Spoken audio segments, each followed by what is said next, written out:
Hello students, welcome back on this platform. हम लोग class 9th का मोशन में एक बड़ा ही दमदार टॉपिक जिसका नाम है यूनिफॉर्म सर्कुलर मोशन, जिसका नाम क्या है?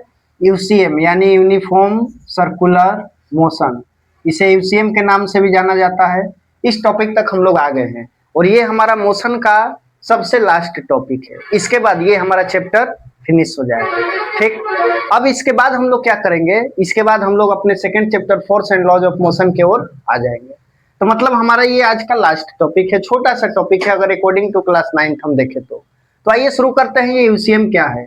यूसीएम का मतलब पहली नंबर तो यहाँ पे अगर हम इसे तोड़कर लिखना चाहें तो होता है आपका यूनिफॉर्म सर्कुलर मोशन। इसका मतलब होता है आपका यूनिफॉर्म सर्कुलर मोशन। अब यूनिफॉर्म सर्कुलर मोशन में आपको कुछ वर्ड दिख रहा होगा। यूनिफॉर्म का मतलब होता है एक समान, यानी एक जैसा, यानी सेम स्पीड। ये बात हुआ आपका यूनिफॉर्म का। सर्कुलर का मतलब होता है सर्कल पाथ पे घूमना। ठीक, और मोशन का मतलब सबको पता है कि position change with respect to time. मतलब कोई बॉडी, ध्यान दीजिएगा, कोई बॉडी अगर सेम स्पीड से चल रहा हो, सेम स्पीड से चलने का मतलब क्या हुआ? जैसे मान लीजिए कि 5 मीटर पर सेकंड के स्पीड से चल रहा है, ये अब अपने स्पीड को ना बदल रहा हो, यानी जैसे ही 1 सेकंड बीत रहा है वो 5 मीटर चल रहा है, जैसे ही 1 सेकंड पास हो रहा है वो 5 मीटर चल रहा है, तो हम बोलेंगे कि सेम स्पीड से चल रहा है। और किस पर चलना चाहिए? इसे एक सर्कुलर पाथ पे चलना चाहिए, यानी इसे सर्कल पे चलना चाहिए। तब हम बोले यूनिफॉर्म सर्कुलर। और जब ये घूम रहा है यानी पोजीशन को चेंज कर रहा है तो बोल दिए कि मोशन कर रहा है। तब इस टाइप के मोशन को बोलते हैं यूनिफॉर्म सर्कुलर मोशन। मतलब सीधा सा बात है कि अगर कोई body, when any body moves, यदि घूमता है ओन ए सर्कुलर पाथ, ध्यान दीजिएगा, अगर मान लीजिए कि एक बॉडी दिया हुआ है, ये बॉडी जिसका नाम आप क्या रखिएगा, कुछ भी रख लीजिए, ए रख लीजिए। ये बॉडी जो है ए मूव कर रहा है इस सर्कुलर पाथ पे, मूव करते करते करते करते मान लीजिए कि यहाँ तक आ गया। तो जब यहाँ से ये मूव कर रहा था, मतलब जब बॉडी यहाँ था तो इसका स्पीड को हम मेजरमेंट किए तो आया 5 मीटर पर सेकेंड। फिर ये मूव करते करते बॉडी हमारा यहाँ तक आ गया तो भी फिर इसका स्पीड मेजर किए तो आया 5 मीटर पर सेकेंड, यानी इसका स्पीड क्या रहा? सेम रहा, यानी ये स्पीड को अपना बदला नहीं है। ठीक, तो जब ये स्पीड को सेम रखा है और एक सर्कुलर पाथ पे घूम रहा है, मतलब एक सर्कल का चक्कर लगा रहा है, तो इस टाइप के मोशन को बोलते हैं uniform circular motion. Uniform circular motion यानी एक समान सेम स्पीड से सर्कुलर पाथ पे कोई बॉडी मोशन कर रहा हो तो उसको बोलते हैं यूनिफॉर्म सर्कुलर मोशन। अब जरा सोचिए, अगर आपके पास हम बोल दे कि एक सर्कल बना दिए हैं हम, ठीक, सर्कल यहाँ पर हम लोग एक बनाना चाह रहे हैं। मान लीजिए कि एक सर्कल है, इमेजिन कीजिएगा कि ये सर्कल है। अब इस सर्कल पे क्या मूव करता हुआ हर एक बॉडी यूनिफॉर्म सर्कुलर मोशन कहलाएगा? नहीं। जब सेम स्पीड रहेगा, जब सेम स्पीड से मूव करेगा तो ही हम बोलेंगे यूनिफॉर्म सर्कुलर मोशन। अगर अपने स्पीड को बदले, अगर अपने स्पीड को वेरिएबल करता है तो फिर हम यूनिफॉर्म सर्कुलर नहीं मोशन बोलेंगे। सिर्फ चक्कर लगाना सर्कल पर, सर्कुलर पाथ पे, सर्कुलर मोशन बोल सकते हैं हम लोग। लेकिन ये चक्कर लगा रहा है अगर सेम स्पीड से, यूनिफॉर्मली, यूनिफॉर्मली का मतलब होता है सेम स्पीड, तब हम बोलेंगे यूनिफॉर्म सर्कुलर मोशन। जैसे जैसे मान लीजिए कि हमारा धरती जो है सन के चारों ओर ऐसे अगर एक सर्कुलर पाथ पे चक्कर लगा रहा है तो ये सेम स्पीड से लगा रहा है। इसमें भी स्पीड का वेरिएबल होता है, इस बात को ध्यान दीजिएगा। लेकिन फिलहाल हम अपने माइंड में बचपन से, शुरू से ही क्या सुनते आए हैं कि एक सेम स्पीड पे क्या कर रहा है? चक्कर लगा रहा है। तो जरा सोचिए, ऐसा नहीं है कि धरती यहाँ से यहाँ तक आज अगर 4 किलोमीटर पर आवर्स के स्पीड से चला है तो कल फिर यहाँ से यहाँ आने में वो 4 से 5 हो जाएगा, नहीं बदलेगा। नहीं तो फिर तो दिन और रात में पूरा अंतर हो जाएगा। बट हम ये बोलना चाह रहे हैं कि सिर्फ सर्कुलर पाथ पे अगर कोई ऑब्जेक्ट मूव कर रहा है, अगर उसका स्पीड सेम ना हो तब वो सिर्फ और सिर्फ कहलाएगा सर्कुलर मोशन। लेकिन सर्कुलर पाथ पे मूव करने के साथ साथ अगर अपने स्पीड को सेम रख रहा है, अपने स्पीड को ये वेरिएबल नहीं कर रहा है, तो हम उसे बोलेंगे uniform circular motion. Uniform circular motion. हम इसे क्या बोलेंगे, यूनिफॉर्म सर्कुलर मोशन। ठीक, यहां तक उम्मीद करते हैं कि आप क्लियर वे में समझ गए होंगे कि अगर कोई बॉडी एक सर्कुलर पाथ पे मूव कर रहा है और सेम स्पीड से मूव कर रहा है तो उसे हम क्या बोलते हैं, यूनिफॉर्म सर्कुलर मोशन। वही डिफिनेशन यहाँ पर लिखा हुआ है, आप देख सकते हैं, when any object moves on a circular path with uniform speed और या तो same speed, is called uniform circular motion, यहां तक क्लियर होगा आपको एकदम बेझिझक। दूसरी बात, अब एक चीज यहां पे याद रखिएगा, हम सब लोग मैथ में पढ़े हैं, आप भी पढ़े होंगे कि अगर एक सर्कुलर पाथ पे हम अगर एक चक्कर लगाए, कितना, एक चक्कर लगाए, ध्यान दीजिएगा, अगर हम यहां से चलना शुरू किए, चलते चलते चलते चलते चलते चलते चलते चलते एक चक्कर लगाकर यहां तक वापस आ गए, एक चक्कर सर्कल का घूम जाना क्या कहलाता है, सरकमफ्रेंस। क्या कहलाता है, सरकमफ्रेंस। ध्यान दीजिएगा, अगर कोई पर्सन एक सर्कुलर पाथ को कवर कर लिया एक चक्कर लगा के, सिर्फ एक चक्कर का हम बात कर रहे हैं, तो हमारा कहलाता है सरकमफ्रेंस। और वो सरकमफ्रेंस जो है वो किसके बराबर होता है, 2πr के। मतलब हमारा जो सरकमफ्रेंस जो है ये होता है आपका बराबर किसका, 2πr का। ये मैथ में हम लोग पढ़े हैं, ये मैथ का चीज है। ठीक, एक चक्कर लगाए सर्कुलर पाथ पे, मतलब एक सरकमफेरेंस हम पूरा किए, एक सरकमफेरेंस का मतलब हुआ 2πr। अगर फिर और एक चक्कर लगा दिए तो क्या होगा, 2 सरकमफेरेंस, मतलब 2πr का दुगना कर लेंगे, हम डबल कर लेंगे। अब जितना चक्कर लगाएंगे उतना सरकमफेरेंस होगा, ये बात आप याद रखिएगा। दूसरी बात इसमें क्या याद करना है कि जब एक चक्कर लगा रहे हैं तो 2πr हो रहा है, तो जब आधा चक्कर लगाएंगे, मतलब यहां से अगर मान लीजिए कि यहां पर आ गए, तो एक का जब 2πr हो रहा था तो आधा का क्या होगा, 2πr और डिवाइडेड बाई 2 हो जाएगा, और ये 2 से 2 क्या होगा, कैंसिल हो जाएगा, तो कितना बचेगा, πr। यानी अगर किसी सर्कुलर पाथ पे हम हाफ चक्कर लगाते हैं, घूमते घूमते घूमते घूमते हाफ चक्कर लगाते हैं, तब उस वक्त अगर हम पूछे आपसे कि क्या एक सरकमफेरेंस पूरा किए हैं, तो नहीं, उस वक्त हम हाफ सरकमफेरेंस पूरा किए हैं, आधा, क्योंकि पूरा का होता है 2πr, तो आधा का कितना होगा, 2πr डिवाइडेड बाई 2 होगा, 2πr डिवाइडेड बाई 2 होगा। इस बात को आप एकदम याद रखिएगा क्योंकि इसका अभी जरूरत पड़ेगा। तो अब जरा यहां पर ध्यान से देखिएगा, अब हम क्या बताने जा रहे हैं। हम लोग यहां तक पढ़ लिए कि what is uniform circular motion, एक सर्कुलर पाथ पे चक्कर लगाना और सेम स्पीड के साथ, यूसीएम कहलाता है, यूनिफॉर्म सर्कुलर मोशन कहलाता है।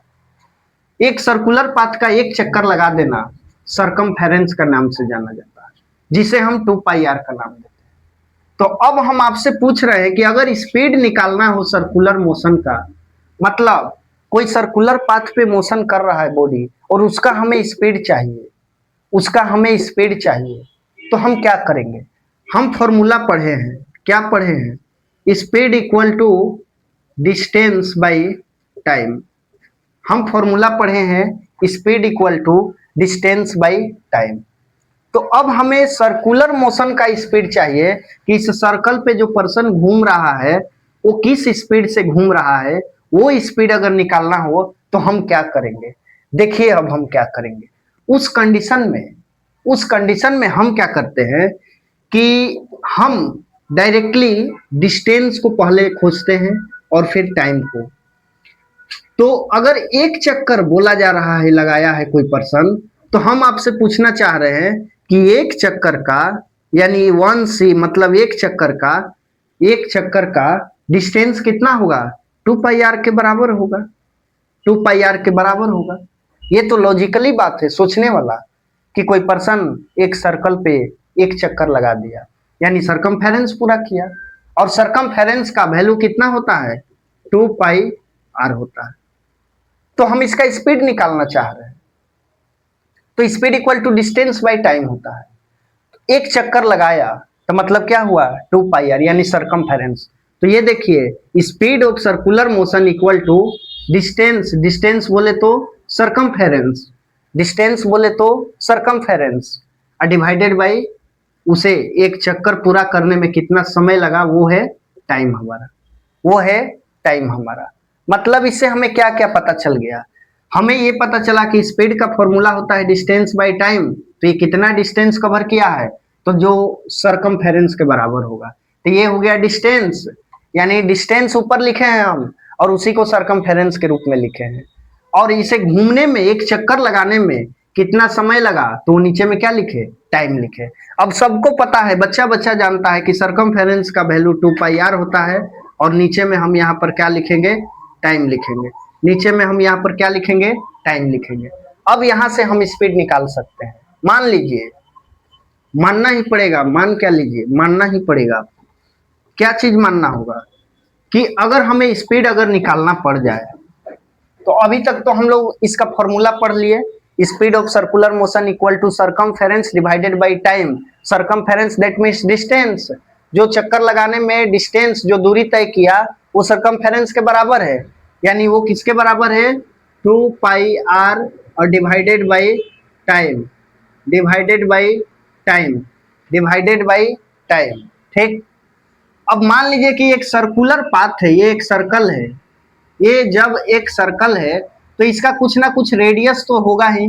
r इक्वल टू मान लीजिए कि 7 सेंटीमीटर मान लिए हम, क्योंकि कोई भी सर्कल हो उसका रेडियस तो जरूर दिया हुआ रहेगा। रेडियस नहीं रहेगा तो डायमीटर रहेगा। डायमीटर क्या होता है, यहाँ से यहाँ का डिस्टेंस। डायमीटर अगर 14 रहे तो रेडियस हम तो निकाल लेंगे ना, डायमीटर का हाफ होता है, यानी 14 का हाफ होगा, यानी 7 आएगा रेडियस इसका। तो इसका रेडियस क्या रहा, 7 रहा। और एक बात, मान लीजिए कि एक ये सर्कल बना हुआ है, तो अगर ऐसा लाइन खींचा हुआ रहे, इसका वैल्यू अगर मान लीजिए कि 12 सेंटीमीटर है, तो ये इसका क्या है, डायमीटर है। यहाँ से रहे या यहाँ से रहे या यहाँ से रहे या यहाँ से रहे, ये इसका क्या है, डायमीटर है। अब जब रेडियस हम निकालेंगे तो इसे डिवाइड दे देंगे कितने से, 2 से, ये सब लोग जानता है। तो निकल के कितना आएगा इसका, 6 आएगा आंसर। तो हम ये बोल रहे थे कि जब स्पीड हम लोग फाइंड करेंगे तो स्पीड का फॉर्मूला है 2πr डिवाइडेड बाय टाइम। ये देखिए आपका स्पीड का फॉर्मूला है 2πr divided by time. 2πr का वैल्यू रखिए 2 इंटू पाई का वैल्यू सबको पता है 22/7 इंटू आर का वैल्यू। अब जरा देखिए यहाँ पर देखिए, अब आर इक्वल टू कितना दिया हुआ है, 7 दिया हुआ है। तो आर के जगह पर क्या रखे, 7 रखे। और डिवाइडेड बाई टाइम, मान लीजिए कि इसे चक्कर लगाने में कुछ भी टाइम लगा हो, 5 सेकेंड या 10 सेकेंड, जो भी टाइम लगा हो। तो अब तो यहाँ से हम लोग तो बना सकते हैं ना स्पीड, यहाँ से अब हम लोग क्या निकाल सकते हैं, स्पीड निकाल सकते हैं। यानी ये 7 से 7 क्या हुआ, कैंसिल हो गया। अब इसका मल्टीप्लाई करेंगे और उसको डिवाइड दे देंगे कितने से, 5 से डिवाइड दे देंगे। मतलब सीधा सा बात हम बोलना चाहें कि कभी भी सर्कुलर मोशन का स्पीड अगर हम निकाले तो उसका फॉर्मूला होता है circumference divided by time. Circumference मतलब जितना डिस्टेंस कवर किया, यानी स्पीड के जगह पर डिस्टेंस बाय टाइम हम लोग पढ़े थे, तो वही स्पीड के जगह पर क्या लिख दिए, सरकमफेरेंस डिवाइडेड बाय टाइम। दूसरी बात, सरकमफेरेंस का वैल्यू होता है 2πr और टाइम यानी डिवाइडेड बाय टाइम हो गया। ठीक। अब 2πr का वैल्यू हम रखेंगे, क्योंकि 2 तो कांस्टेंट है, रखना ही होगा। पाई का वैल्यू 22/7 रखेंगे हमेशा हर न्यूमेरिकल में। और r का वैल्यू आपको क्वेश्चन में गिवन रहेगा, जैसे इसमें 7 था तो 7 रख दिए। ठीक। अब इसको कैलकुलेशन करके जो रिजल्ट आएगा वो हमारा क्या रहेगा, स्पीड रहेगा। वो हमारा क्या रहेगा, स्पीड रहेगा। अब यहां तक समझने के बाद आप इस चीज पे गौर कीजिएगा कि अगर कभी यूनिफॉर्म सर्कुलर मोशन का स्पीड का ऐसा यूनिट अगर पूछा जाए तो कंफ्यूज मत होइएगा। स्पीड है तो स्पीड है तो हमेशा इसका ऐसा यूनिट वही होगा जो अभी तक होते आया है, क्या, मीटर पर सेकेंड। ये डिस्टेंस ही तो है, तो इसका यूनिट मीटर और ये टाइम का यूनिट सेकेंड, यानी मीटर पर सेकेंड। ये 2 पाई आर क्या है? डिस्टेंस है। डिस्टेंस बोले तो सरकमफेरेंस, एक चक्कर लगाने में। अगर अगर मान लीजिए एक चक्कर के बजाय हाफ चक्कर अगर बोले कि स्पीड निकाले किसी बॉडी का जब वो एक सर्कल पे हाफ चक्कर घुमा है तो हाफ चक्कर का अभी बताए हम, फुल चक्कर का 2 पाई आर होता है, तो हाफ का उसे 2 से क्या करेंगे? डिवाइड दे देंगे। यानी ये हो गया आपका पाई आर। ये क्या हुआ? सरकमफेरेंस का काम कर रहा है। ये आपका क्या काम कर रहा है? डिस्टेंस का काम कर रहा है। और उसको डिवाइड दे देंगे कितने से? टाइम से डिवाइड दे देंगे। अब सबको पता है पाई का वैल्यू क्या होता है? 22/7, और आर का वैल्यू आपका गिवन रहेगा क्वेश्चन में। तो इस टाइप से भी आएगा तो आप निकाल लीजिएगा। हमें यहाँ पे कॉन्सेप्ट को बताना मेरा मेन मकसद है कि जिस टाइप से भी इस पे न्यूमेरिकल आया आप निकाल लीजिएगा। क्लास 9th के लेवल में इसे सिर्फ एक थ्योरेटिकली पार्ट के तौर पर और सिर्फ फॉर्मूला वगैरह हमें पढ़ना पड़ता है। बट अगर एक्स्ट्रा थोड़ा 11th में आइएगा, एंगुलर वेलोसिटी, रेडियन, पाई वगैरह पढ़ना पड़ता है। कब? जब 11th में थोड़ा अगर टच करेंगे तब। क्लास 9 तक के लेवल में इतना हम लोग का कंफर्म है, हो जाएगा, कोई दिक्कत नहीं होगा। अब इसमें एक चीज और सिर्फ आप जान जाइए, उसके बाद हम लोग इसे फिनिश कर लेंगे टॉपिक को। ये हम बोलना चाह रहे हैं कि इसे नोट के रूप में याद रखिएगा कि यूनिफॉर्म या नॉन यूनिफॉर्म, लेकिन वो एक्सिलरेटेड मोशन ही है। मतलब अब यहाँ पे एक क्वेश्चन आ रहा है और जिसपे हमें एक टॉपिक कवर करना है और हम लोग उसे कवर कर लेंगे। क्या क्वेश्चन है कि एक सर्कुलर पाथ पे मोशन करता हुआ ऑब्जेक्ट, एक सर्कुलर पाथ पे मोशन करता हुआ सेम स्पीड से, अगर सर्कुलर पाथ पे कोई भी ऑब्जेक्ट मोशन कर रहा है और अगर उसका स्पीड सेम हो तो हम बोले यूनिफॉर्म सर्कुलर मोशन। लेकिन अब इसी का नाम हम लोग को पढ़ना है कि वो एक्सेलरेटेड मोशन क्यों कहलाता है, वो एक्सेलरेटेड मोशन क्यों कहलाता है। मतलब पूरा कॉन्सेप्ट बदल गया। बातों को समझिएगा, बट याद रखना पड़ेगा हमें क्या कि एक सर्कल पे कोई ऑब्जेक्ट घूम रहा है, सेम स्पीड से घूम रहा है, तो ये यूनिफॉर्म सर्कुलर मोशन कहलाया। लेकिन उसे हम बोलते हैं एक्सेलरेटेड मोशन। और ऐसा क्यों बोलते हैं, उसके पीछे का वजह हम लोग नेक्स्ट लेक्चर में जानेंगे। मतलब और एक क्लास हम लोग लेंगे इसे फिनिश करने में, उसके बाद ये चैप्टर फिनिश हो जाएगा और कुछ न्यूमेरिकल करेंगे और वही एक क्लास में हम लोग करके फाइनल कर लेंगे। मतलब सर्कुलर पाथ पे कोई ऑब्जेक्ट घूम रहा है, सेम स्पीड से घूम रहा है, फिर भी हम उसे एक्सेलरेटेड मोशन बोले। क्यों? क्योंकि वो अपने वेलोसिटी को चेंज कर रहा है और हम अभी बोले कि नहीं चेंज कर रहा है। आपको प्रूफ के साथ हम लोग बताएंगे, लेकिन तब तक के लिए आप सभी को thanks for watching this video.